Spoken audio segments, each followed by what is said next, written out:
Hello everyone, my name is Sanjana Garg. So my topic is rising cases of polycystic ovary syndrome PCOS. तो आज हम एक disease PCOS के बारे में जानेंगे जो बहुत ज़्यादा ट्रेंडिंग है आजकल और इसके क्या कॉजेज़ हैं, देन डायग्नोसिस, देन ट्रीटमेंट के बारे में हम जानने वाले हैं। सबसे पहले PCOS होता क्या है?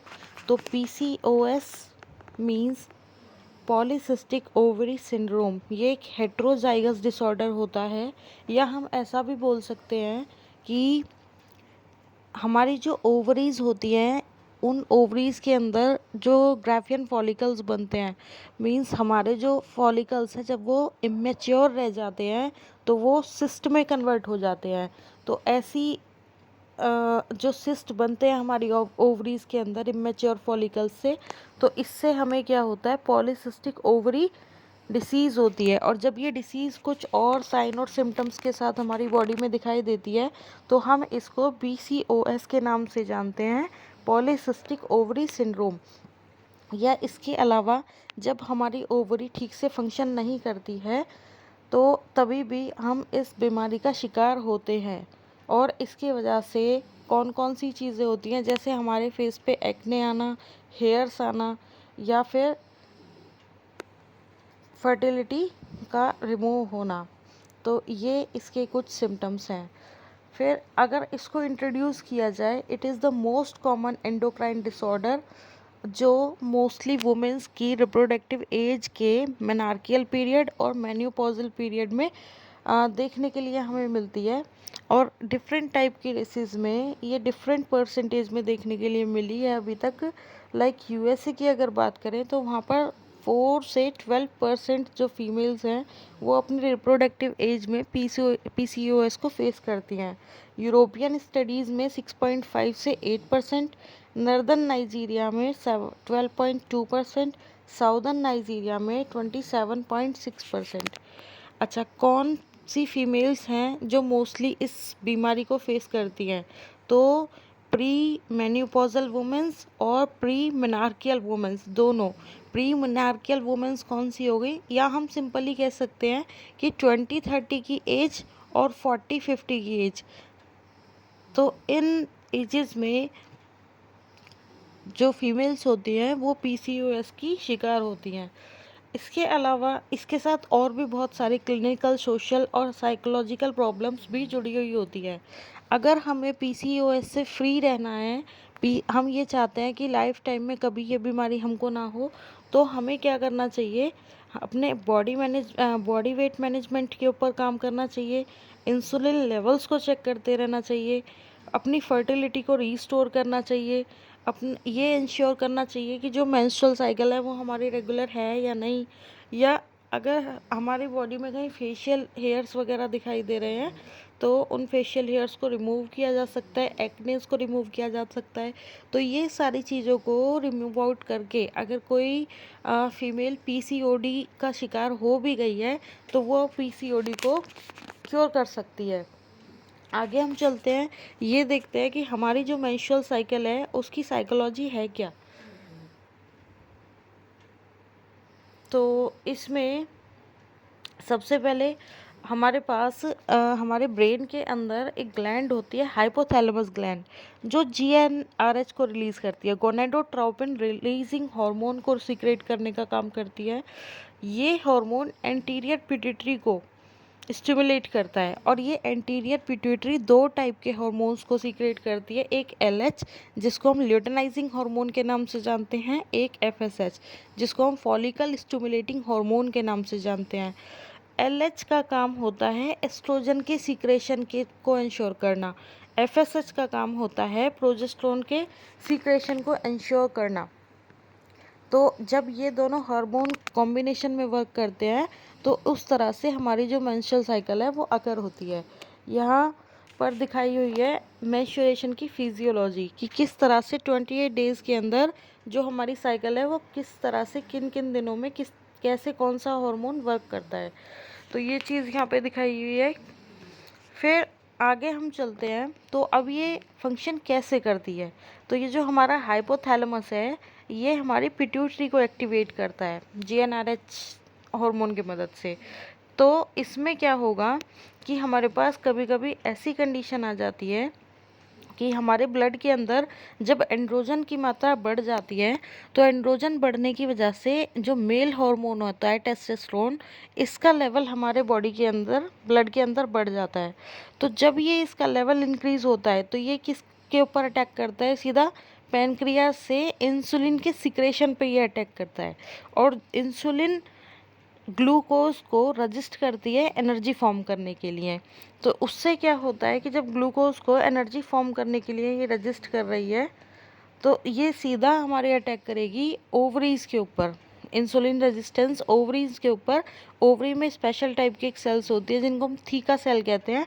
तो ये थीका सेल एंड्रोजन को स्टिमुलेट करने का काम करती है। अब इसके होने से क्या होता है कि जब ज़्यादा एंड्रोजन रिलीज होता है, ज़्यादा टेस्टोस्टेरोन रिलीज होता है, तो पिट्यूटरी ग्लैंड इसको मैनेज करने के लिए एलएच का जो लेवल है उसको इंक्रीज करती है और एफएसएच के लेवल को रिड्यूस कर देती है। तो एफएसएच के लेवल को रिड्यूस करने की वजह से जो हमारे मेच्योर ओवाज हैं या ग्राफियन फॉलिकल्स है वो रिलीज़ नहीं हो पाते, वो इमेच्योर ही रह जाते हैं, जिसकी वजह से पीसीओएस की जो बीमारी है वो फीमेल्स में देखने के लिए हमें मिलती है। अच्छा, इस पीसीओएस की वजह से क्या होता है कि जो ये एंड्रोजन सेल्स होती हैं ये एडिपोज सेल्स को इंसुलिन रजिस्ट बनाती हैं। और इसका एक लक्षण हमें ये भी देखने के लिए मिलता है, फॉलिकुलर एस्ट्रीशिया। ये क्या है? यहाँ पर एनोवुकुलेशन होता है। एनोवुकुलेशन मतलब ये होता है कि जो हमारी बॉडी है, जैसे हर मंथ एक एग रिलीज़ कर रही होती है, तो अब या तो वो एग रिलीज़ नहीं करेगी हमारी ओवरी, या फिर कम क्वांटिटी में एग्स को रिलीज़ करेगी। इसके अलावा हमारे यूट्रस में क्या चेंज आता है?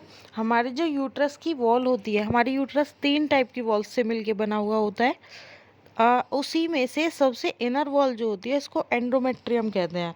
तो ये एंडोमेट्रियम हाइपरप्लासिया मतलब कि जो हमारी एंडोमेट्रियम होती है उसकी अनइवन ग्रोथ होना स्टार्ट हो जाती है। और इसके अलावा एक बच गया कि एंड्रोजन का हमारी स्किन के ऊपर क्या इफ़ेक्ट है। तो स्किन के ऊपर हमें फेशियल हेयर्स देखने के लिए मिलेंगे, एक्ने देखने के लिए मिलेंगे, और कभी कभी क्या होता है हमारी जो एड्रिनल ग्लैंड है वो भी ठीक से फंक्शन नहीं करती है। तो ये चीज़ इस तरह से ऐसे रिलेटेड है। अभी क्लिनिकल फीचर्स की बात करें तो इसमें पहला जो फीचर है वो मेंस्ट्रुअल डिसफंक्शनिंग हो गया, क्योंकि जब हमारे एलएच और एफएसएच हार्मोन डिस्टर्ब हो जाएंगे, इनमें इम्बैलेंस क्रिएट हो जाएगा, तो सबसे पहले हमारी जो मेंस्ट्रुअल साइकिल है वो डिस्टर्ब होगी। दूसरा इसका फीचर हो गया हाइपर एंड्रोजनीशियम, मतलब कि जो एंड्रोजन हार्मोन है वो हमारी बॉडी के अंदर, मतलब एंड्रोजन सेल्स जो होंगी ब्लड के अंदर वो ज़्यादा रिलीज़ होंगी, जिसकी वजह से फेशियल हेयर्स की शिकायत होगी, एक्ने की शिकायत होगी। थर्ड हो गया अदर एंडोक्राइन डिसफंक्शन। इसमें तुम्हारा इंसुलिन रेजिस्टेंस क्रिएट होगा, जिसकी वजह से जो पीसीओएस का डिसीज पर्सन है उसको डायबिटीज़ होने के चांस बहुत ज़्यादा होंगे।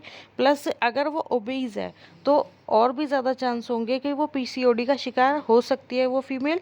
और कभी कभी क्या होता है कि ये जो सेल्स होती हैं हमारी बॉडी के अंदर, तो ये किस में कन्वर्ट हो जाती हैं? ये सेल्स कैंसीरियस सेल्स में भी कन्वर्ट हो जाती हैं, और इस कंडीशन को हम क्या बोलते हैं? एकेंथोसिस नाइग्रिकियन। फिर नेक्स्ट हो गया इनफर्टिलिटी और मिसकैरेजेस, जो आजकल बहुत ज़्यादा कॉमन है, तो वो भी पीसीओडी का कारण है। ऑब्स्ट्रक्टिव स्लीप मतलब कि हमारी स्लीप क्वालिटी अच्छी ना होना, मेटाबॉलिक डिसऑर्डर्स, और एंडोमेट्रियल नियोप्लासिया, मतलब कि हमारी जो यूट्रस की वॉल है एंडोमेट्रियम वॉल, वहाँ पे कैंसीरियस सेल्स का डेवलप होना। तो ये कुछ फीचर्स हैं इसके, और ये कुछ फ़ोटोज़ आपको नज़र आ रही हैं हेयर पैटर्न की एंड एक्ने की। फिर आगे इसको डायग्नोज कैसे किया जा सकता है? तो इसको डायग्नोज कैसे किया जा सकता है? हम इसको डायग्नोज कर सकते हैं अल्ट्रासाउंड की मदद से या ट्रांसवेजाइनल अल्ट्रासाउंड की मदद से। तो इसमें क्या होता है कि हमारी जो ओवरीज होती है, अगर ओलिगो ओव्यूलेशन हो रहा है, ओलिगो ओव्यूलेशन मतलब कि जहाँ पर हमारा पूरे ईयर में 11 से 12 ओवरीज ओवरी को 11 से 12 एग्स रिलीज़ करने चाहिए, लेकिन हमारी जो मेंस्ट्रुअल साइकिल की जो नंबर हैं अगर वो कम हो जाएं, जैसे पूरे ईयर में 7 या 8 जा रहे हैं या 6 या 7 जा रहे हैं, तो ये क्या किस चीज़ का साइन है कि हमारी जो ओवरीज हैं वो ओवा को टाइम से रिलीज़ नहीं कर रही है। तो ऐसी कंडीशन ओलिगो ओव्यूलेशन कहलाती है। या इसके अलावा दूसरी चीज़ हाइपर एंड्रोजनिशियम। इसमें क्या है कि जो एंड्रोजन है वो हमारी बॉडी के अंदर ब्लड के अंदर ज़्यादा हो जाता है। तो इन दोनों कंडीशन से डायग्नोस किया जा सकता है कि हम क्या हैं, पीसीओडी के शिकार हो चुके हैं। डिफरेंशियल डायग्नोसिस और कौन कौन से तरीके हैं जिनसे हम डायग्नोस कर सकते हैं इसको। फर्स्ट हो गया हाइपरथायराइडिज्म, सेकंड हाइपोथायराइडिज्म, मतलब कि हमारी जो थायराइड ग्लैंड है अगर वो ठीक से काम ना करे, कार्बोहाइड्रेट का ठीक से मेटाबोलाइजेशन ना हो, तो तभी भी हम कह सकते हैं कि हम इसका शिकार हो सकते हैं। हाइपर प्रोलैक्टोनीमिया, मतलब कि जो पिट्यूटरी ग्लैंड है वो क्या करती है, प्रोलैक्टिन को सीक्रेट करने का काम करती है। ये मोस्टली तब होता है जैसे कोई भी मदर जब बेबी को बॉर्न करती है तो उसका मिल्क फीडिंग पीरियड जब चल रहा होता है, तो उस टाइम पर भी वो फीमेल पीसीओएस का शिकार हो सकती है। इसके अलावा नेक्स्ट हो गया ओवेरियन फेलियर, इसका एक कारण हो सकता है। CAH लेट ऑनसेट एक कारण हो सकता है। ओवेरियन ट्यूमर एक कारण हो सकता है। या जो तुम्हारी एड्रेनल ग्लैंड होती है उस पे ट्यूमर एक कारण हो सकता है। कुशिंग सिंड्रोम एक कारण हो सकता है, या एक्सोजीनियस एंड्रोजन यूज। तो ये कुछ तरीके हैं जिनसे हम क्या कर सकते हैं, पीसीओएस को डायग्नोज कर सकते हैं। अब इनका इन्वेस्टिगेशन कैसे करें, मतलब कि हम कौन से टेस्ट को परफॉर्म करके पता लगा सकते हैं कि कोई वुमेन पीसीओडी या पीसीओएस पॉजिटिव है या नहीं। तो उसके लिए सबसे पहले तो हम हार्मोनल टेस्ट कर सकते हैं। हम FSH और LH की प्रेजेंस को चेक करके पता लगा सकते हैं कि ऐसा है या नहीं। या बॉडी के अंदर ब्लड के अंदर टेस्टोस्टेरोन लेवल को चेक कर सकते हैं। थायराइड फंक्शनिंग टेस्ट चेक करा सकते हैं। प्रोलैक्टिन टेस्ट चेक करा सकते हैं। ब्लड शुगर टेस्ट कर सकते हैं। फास्टिंग इंसुलिन टेस्ट कर सकते हैं। या लिपिड प्रोफाइल चेक कर सकते हैं अपनी बॉडी की। DHEAS कर सकते हैं, या फिर कॉर्टिसोल का लेवल, क्योंकि ये भी एक इम्पॉर्टेंट फैक्टर है। ये हमारी बॉडी के अंदर एक टाइप ऑफ स्ट्रेस हार्मोन होता है जो हमारी बॉडी में पाया जाता है। तो ये भी इसका एक कारण हो सकता है। तो इसके कॉर्टिसोल लेवल को चेक कर कर भी हम पीसीओएस को इन्वेस्टिगेट कर सकते हैं। यहाँ पर ये दिखाया हुआ है रेडियोलॉजिकल टेस्ट, ये अल्ट्रासाउंड स्कैन दिखाया हुआ है, CT स्कैन एंड MRI से भी हम इसको डिटेक्ट कर सकते हैं। या फिर हम एंडोमेट्रियल बायोप्सी कर सकते हैं। एंडोमेट्रियल बायोप्सी में क्या होता है कि जो हमारा यूट्रस होता है उसकी जो इनर वॉल होती है उसके कुछ टिश्यूज़ को निकाल के हम स्टडी करते हैं। फिर आगे और क्या ट्रीटमेंट इसके हो सकते हैं, तो ट्रीटमेंट के लिए एक तो हमारी मेंस्ट्रुअल साइकिल को हम रेगुलराइज करें। दूसरा, जो हाइपर एंड्रोजिनेशियम है उसको, एंड्रोजन को रिड्यूस करने की कोशिश करें अपने ब्लड में। वेट लॉस पे ध्यान दें, अच्छी डाइट लें, अच्छे से एक्सरसाइज करें, और हम टाइम टाइम पर डायबिटीज़ की स्क्रीनिंग कराते रहें, और अपनी बॉडी प्रोफाइल लिपिड प्रोफाइल को भी चेक कराते रहें। तो इन तरीके से हम इनको क्या कर सकते हैं, ट्रीट कर सकते हैं। या फिर इसके अलावा मेडिकल मैनेजमेंट की अगर बात करें तो इंसुलिन लेवल को लोअर कर कर, रेगुलर मेंस्ट्रुअल साइकिल को मैनेज कर कर, फर्टिलिटी को वापस से रिस्टोर करके, हिस्टोरिज्म और एक्ने का ट्रीट करके, या एंडोमेट्रियम हाइपरप्लासिया या एंडोमेट्रियम कैंसर को प्रिवेंट करके भी हम इसको ट्रीट कर सकते हैं। अब इसमें कॉम्प्लिकेशंस क्या है कि अगर शॉर्ट टाइम ड्यूरेशन की बात करें तो हमारी बॉडी में क्या कॉम्प्लिकेशंस होते हैं, और लॉन्ग टाइम ड्यूरेशन में क्या कॉम्प्लिकेशंस होंगे। शॉर्ट टाइम ड्यूरेशन में वो फीमेल ओब्यूज़ हो सकती है, इनफर्टाइल हो सकती है, उसके मेंस्ट्रुअल साइकिल इरेगुलर हो सकती है, या फिर उसके फेशियल हेयर्स आना स्टार्ट हो सकते हैं, वो एक्ने का शिकार हो सकती है, वहाँ इंसुलिन रेजिस्टेंस उसके अंदर देखी जा सकती है, या उसकी जो एंडोमेट्रियल सेल्स है वहाँ पे कैंसीरियस सेल्स का डेवलप होना भी देखा जा सकता है।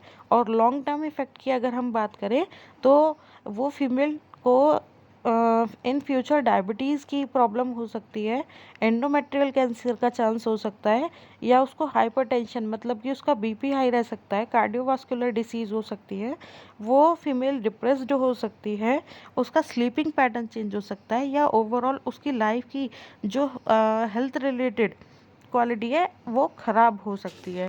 तो ये इसके short term and long term effect रहे। आई होप आपको ये डिसीज़ के बारे में काफ़ी कुछ जानने में मदद मिली होगी इस वीडियो के थ्रू। थैंक यू, मिलते हैं नेक्स्ट वीडियो में।